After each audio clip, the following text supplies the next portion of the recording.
Hello everybody, my name is Markiplier. Markiplier? Markiplier. Markiplier? Hello guys, welcome back. This is the first video since changing my channel name to Route 22, so that's pretty cool. It's also the Halloween video! It is the Halloween video.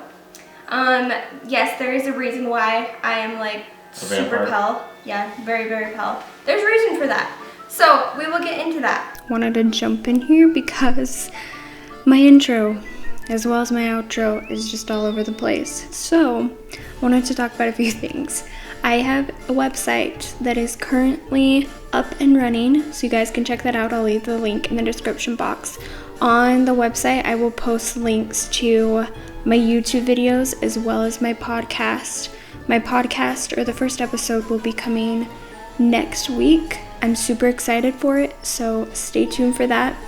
And I also have a blog post for this month that is up there, and it's 15 things to do during the fall season. So go check that out. You guys are awesome. Thanks. Anyway, back to this video.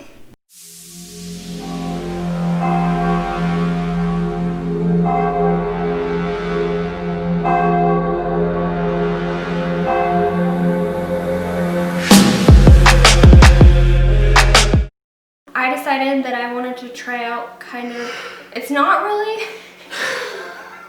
Sorry. We're never gonna get through this video. Anyway, I'm going to do some Halloween makeup. I have kind of a cool idea. This might totally flop and I might look like an idiot at the end, but that's totally fine because it's Halloween, so. So if I look scary, we're just gonna go with it. Just wanted to say I'm grateful for letting me be part of this. Yeah? Mm-hmm. Do you want to tell people what you're doing? Tell the audience? Yeah, so I'm sitting in a chair right now. I am going, so Kaylee, she asked me if I would do like some narrations, some dialogues. Wow, I'm sorry. She wants me to review these movies, kind of. Okay, so list off some of our favorite Halloween movies. So basically, Sam went through and found a bunch of Halloween movies that he loves. And he is going to explain. Oh, and I love as well. I do love these Halloween movies. I love spooky, scary movies. I love Halloween, guys. It's freaking bats. I love Halloween. Anyway, I love Halloween. So, Sam's gonna go through, he's going to tell everyone, I guess, why he likes these films, these movies. Yeah, I won't go too into detail, He will. I'll try not to. He will. Anyway, so, let's just get into that. I never know what to do with my hands. I also really suck at like intros and outros, so. Looks like you're a YouTuber. Okay. So you want to just start, or how? All you, boy. Oh, okay. All you. So these movies aren't in like any particular order. Of course, I have some I like more than others, but you know. Anyways, so the first one I did was the original Ghostbusters. It had an awesome cast. It was like hilarious, and they were like goofing around with the movie.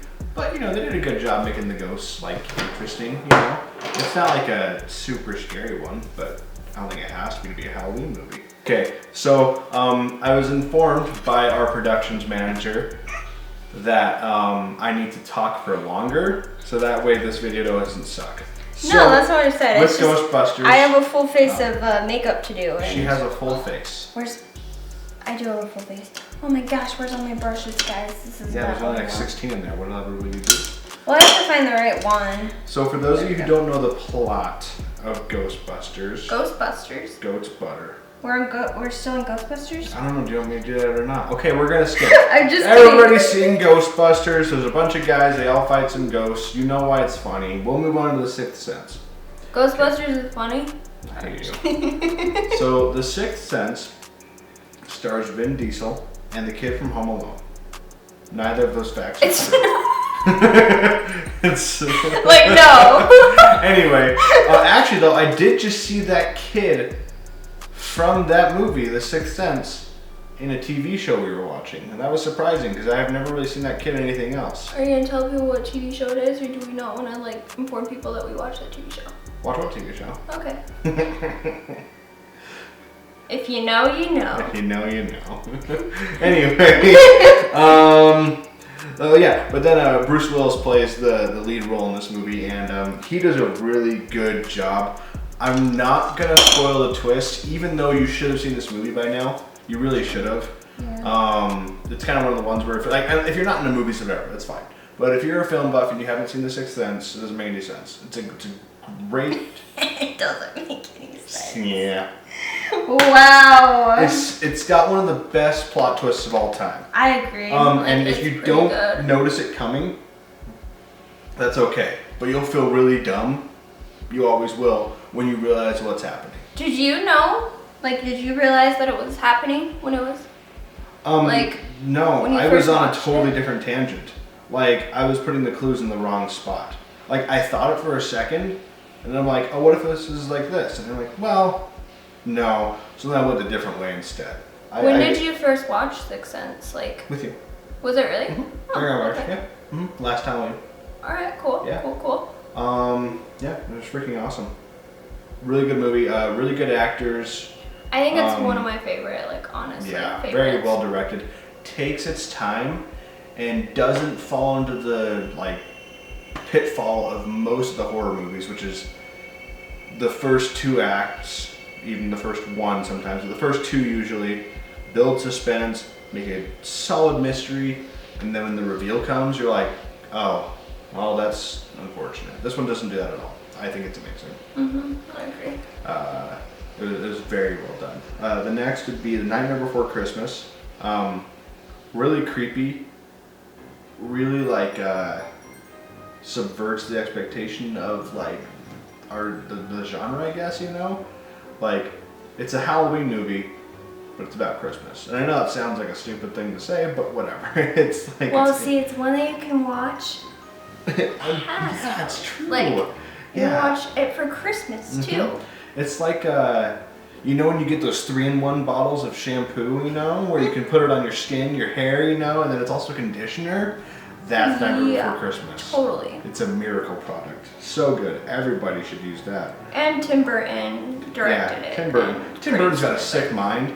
But every once in a while, he comes close enough to human to actually put together a plot that is entertaining and not just, let's see how dark it can make people's soul feel.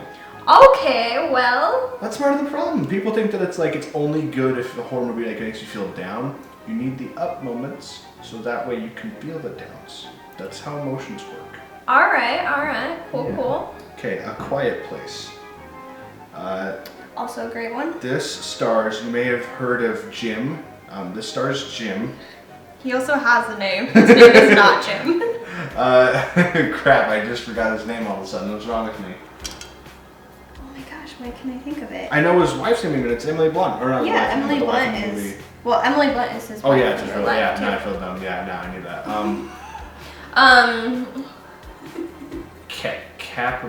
Can. No. Is it? Oh shit. Oh, that was darker than I thought it was gonna be. All right, well, we're working with it. Krasinski. I kept thinking Kaepernick. Colin Kaepernick? Colin Kaepernick plays, Krasinski. He looks really bad on camera, guys. Just Quiet Place trust the process.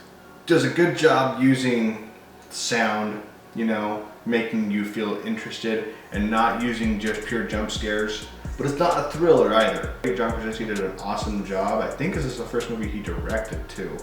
I'd have to look into that, but as far as if that is his first movie, knocked it out of the park. That's ridiculous. It was a very good movie. I think it filled the exact spot it needed to. Some people complain that the movie was too, things about it being too short. Doesn't take enough time to draw out the characters, give you backstory. They don't actually fill in character plots, and I'm okay with that. If done right, I think it's kind of cool to just have a situation. You know? Well, because then, and I don't know if this one was on your list, but I'm gonna jump to it real quick. But The Village, like, The Village spends so much time, like I love The Village, but it spends so much time building up that that it just makes the movie so much longer and it doesn't need to be. Yeah, exactly. And so don't want to be bored. Yeah. So The Quiet Place, I like that one because you don't need the backstory, but like you have enough to work with and work off of that you can kind of put your own whatever to it, you know? And they're doing a sequel, which I'm sure they'll build off of the backstory in that one, but this one was more about like the in the moment. It only took place over a couple days, besides the very beginning of the movie when the kid dies. But other than that, it takes place over a couple days. Yeah. You know, just a little bit of it happening. And I think that some of the best stories too take place in that short period of time. Silence of the Lambs and its prequel that came out later on, Red Dragon. Super freaking good. Anthony Hopkins is terrifying. Yeah, but both movies do a really good job setting up. It's a really cool concept. This whole like using a villain. Like I know that Dexter's done it too since then, you know, but whatever. Using a villain to solve these crimes, and it's like the whole time you're kind of playing with fire with him. Well, they do a really good job making the villains super creepy. Really, really, really weird sociopath villains in these ones. I think it's a little gross sometimes how far they take it, you know, but I think it's a good job making them seem really gross, evil, you know. It's a rated R movie, so it's like if you don't watch rated R movies, then you know this movie would definitely be really, not for you. Shocking for you. But shocking for me, you know. Yeah, exactly. Yeah. And so I think you have to take that into account too. You know, it's not all these movies are for everyone. You know, some people may love him, some people may hate them. You know. This is the horror movie franchise slash like true crime, I guess, or not true crime. Yeah. Okay. Now this movie, it's not a very good one, but a couple people like it. It's called The Shining. Oh my gosh. It's such a good movie, and it's this is one of the ones where I can watch it all the time. Really, like I could watch it again without even like blinking. I don't care if it's Halloween or not. It was so well done. Well, and like it holds a special place in our heart. Huh? It does. Yeah, it does. So I have lived and I grew up visiting the area where The Shining like took place. The idea of it, it's Estes Park in the Rockies in Colorado. I visited there frequently, at least once a year for most of my childhood. Loveland, just outside of that area. So I love that park so much. Random bit of information: The Shining is based off of it. It's not all filmed there, but yeah. The Stanley Hotel is what the director of The Shining based it off of. The reason for that is because they wanted a bigger and a little bit more extravagant hotel. This one, honestly, it's creepy, but it's not quite. You can't have quite the scope, like with like the scene with like the blood in the elevators and stuff like that. There's not enough of areas like that in the hotel for like dramatic shots. Yeah. Really creepy hotel though, because it's all such tight, narrow corridors with like small like hatches and stuff you can go through. And then there's a little maze out front, and that's what he based the maze off of as well in the actual film.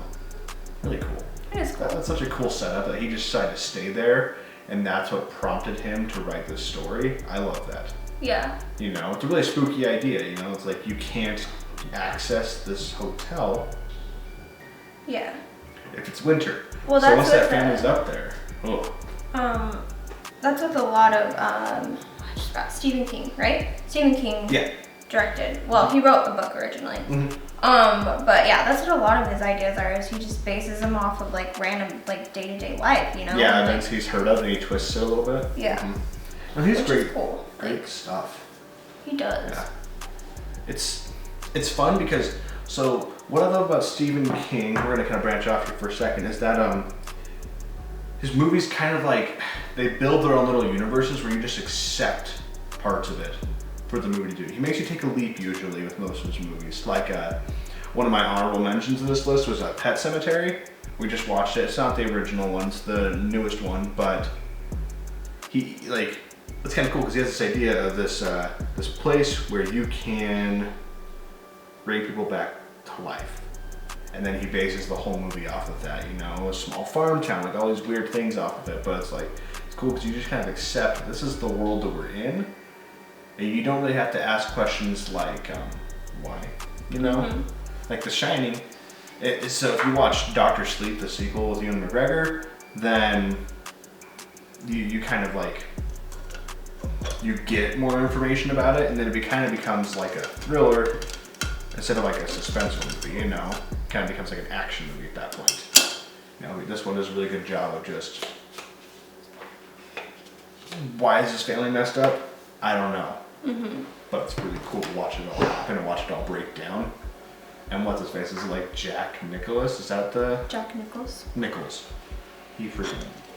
kills it. Terrifying. Yeah. Oh my gosh. He's so a creepy terrifying. dude in real life. Like, I think is what part of the problem is. I mean... Well... maybe. I mean, it's what happens, you know? I mean, that's kind of why he's so good at what he does, you know? I'll tell you what, my least favorite part of this movie, though, is the freaking old lady. Like, I understand why he did it, I guess, but it's like, it's so gross. Like this old, saggy bathwater zombie. Well, like most people, though, like, I can't remember who I was talking to, but the bathtub scene isn't in the TV version, so anybody that watches the movie from now on is like, oh my gosh, like I didn't even know that was there, and it's so shocking to them, you know? Yep. For me, it's weird because like the least creepy part of this movie, in my opinion, is the two little girls. They don't even scare me the most, which is funny because there's so many other weird things in this movie. You don't even know them. It's so bizarre. Yeah. The Ring's one of those ones where I kind of gave it an exception because it heavily uses. The jump scare? No. It really doesn't, if you think about it, because she's not even there for most of the movie. That's true. But it feels kind of tacky, I guess, for a lot of it. But they do such a good job of making it so creepy. It's like another one that I talked about. Well, I haven't talked about it yet, but I wanted to talk about it. Annihilation. I know that you don't like it as much as I do. You love that movie. Like I think it's I cool, only like but the third act. I only like the final part of it because I love this. I love enigmas. Mm-hmm. You know, like totally inexplainable stuff is what makes the movie good for me, in my opinion. When they're not trying to explain what actually happened. If you haven't seen Annihilation, you'll see why it kind of runs parallel to The Ring when I explain it here. Pretty much what they're doing is they're going to explore this like nexus in that got from like a asteroid that hit the world, and it hit like a lighthouse on the coast, and they keep sending soldiers in there, and like nobody ever finds it. And so you think there's gonna be like monsters or something like that, but it's not really monsters. It's like everything gets distorted, is what happens. And so even though I think the movie is that good, or that the actresses, I think there's only one actor really, but the actresses in this movie, I don't know if they all did a really good job, I'll be honest. But the ones that did stick around the whole time, I think had a really cool development. And the ending is really, really, really creepy because it's like she has to approach this like void at the center of it all. And that's what The Ring was to me too. Where it's like this building on an idea, really creepy idea, race against the clock while things are starting to get bad and worse and worse. And then you finally get to the spot where it happened. The difference is that, unlike the movie I just talked about, Annihilation, when they get to this bad spot, there's a twist. And you come to find out that it's not, I mean, I don't really feel bad rolling this one up. Okay, so spoilers for The Ring in 3, 2, 1. You find out that it's not the family that's evil, it's the little girl, which is what you wanted to think all along. And then they subverted your expectation by making it the family that's actually turning her evil. No, the girl's just evil. She's just plain messed up. And so that's kind of the twist on it. I hate the ending though. The last 5 minutes make the movie go from, in my opinion, like an 8 or a 9 out of 10 to like a 6 or a 7, because I hate the cliffhanger bullcrap, you know? Yeah. I'm not a big fan of the cliffhanger cheesiness just so you can have a sequel. In all reality, the ending should have been her crawling out of the TV. Boom. Okay, so this next movie I haven't seen in like a very long time. It's E.T. Kids, find an alien, what is it, the government, right, that wants to grab the alien from them? Yeah, just the government wants to get the alien. It's super, ooh, that's creepy. And that's it. And it's like, it's nothing, I mean, it was groundbreaking at the time. It's nothing mind-blowing though, in my opinion, even for the time. But it was just really well done. George Lucas, right, is the director? Sorry, what one? E.T. E.T. Yes, George. Yeah, George Lucas, which I'm glad I didn't say what I was going to say next without it being George Lucas, but all of his movies does a lot of, puts a lot of heart and soul into it, you know? Really tries his best to like, he's kind of like Spielberg in that way, where he really just tries to like set it up and have this cool idea and, you know, it's just fun laughs. He makes a blockbuster, you know? It doesn't always have to be like groundbreaking, like visionary concepts. It's just, it's well done for what it is. I like that. The next movie I'm going to mention is pretty much the same movie, but done 20 years later by Spielberg. It's Super 8.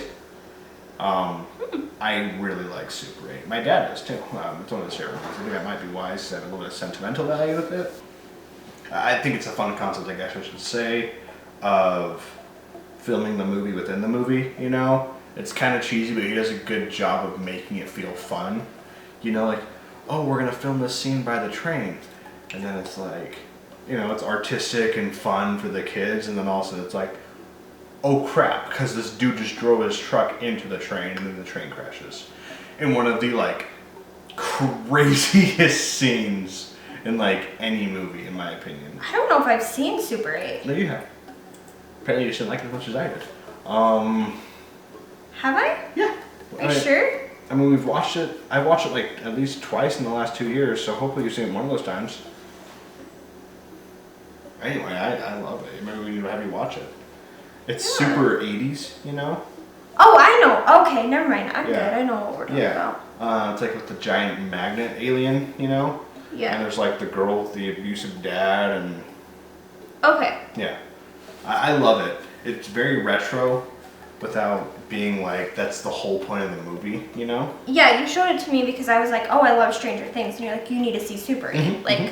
Yeah, Stranger Things is another great one for that. Stranger Things is great. Except Stranger Things is totally 100% just exploiting the fact that it's the 80s. I mean, yes. And then also, like, the first season, killer. The next few ones are like, eh. I liked season 2 a lot. Season 3 sucked. Yeah. And then another movie I had on this list was Cabin in the Woods. And I thought... That one was weird. It wasn't like... Wait, is Cabin in the Woods the one with Chris Hemsworth? Yeah. Okay, that one is odd to me. Like, I love it because it doesn't do the same thing as most horror movies. Sure, but like, I don't know. It's just... I don't know. It's got some pitfalls. Obviously, it has to be a self-aware movie because they're making fun of the horror movie tropes and pitfalls, right? Yeah. So that's fine. Only problem is that they're kind of guilty of it at some points, you know? And just because you're making fun of something that you're doing in your movie doesn't mean that you can keep using it. It doesn't give you like an all-access pass. It's like, jump scares are dumb. We're gonna do them though, because we've already established that they're dumb. It's like, no, you're just kind of, you're calling yourself out and still being guilty of it. Do some new material to show what we can do different than what you're making fun of, you know? Yeah. I love how the movie, though, sets itself up. Cabin in the Woods is another one where you know what's going on, but it's still funny to see it all come together, you know? If you don't know what Cabin in the Woods is about, basically they're on a reality TV show. It's like the Truman Show type thing. Yeah, where it's like the Truman Show with horror, yeah. Yeah. That's exactly what it is. And it's hilarious. It's a really funny horror movie. The funniest moment of the whole movie is definitely Chris Hemsworth with his motorcycle when he's trying to escape. Once you watch it, you'll get it. You'll get it, yes. Pretty funny. That's...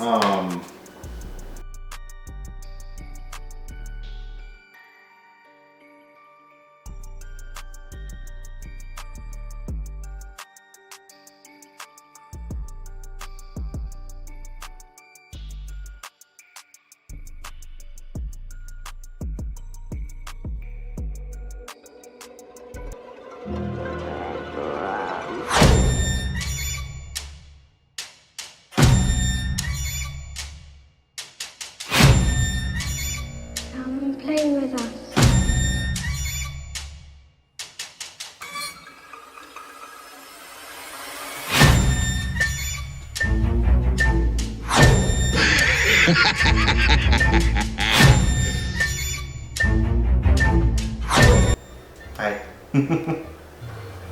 Nah. Nah. Creepy. Alright, thanks for watching, guys. Remember to, if you like this video, to hit that subscribe button. Ring that bell! And ring that bell. Sorry. I hope you guys enjoyed this video. See you next time. Bye.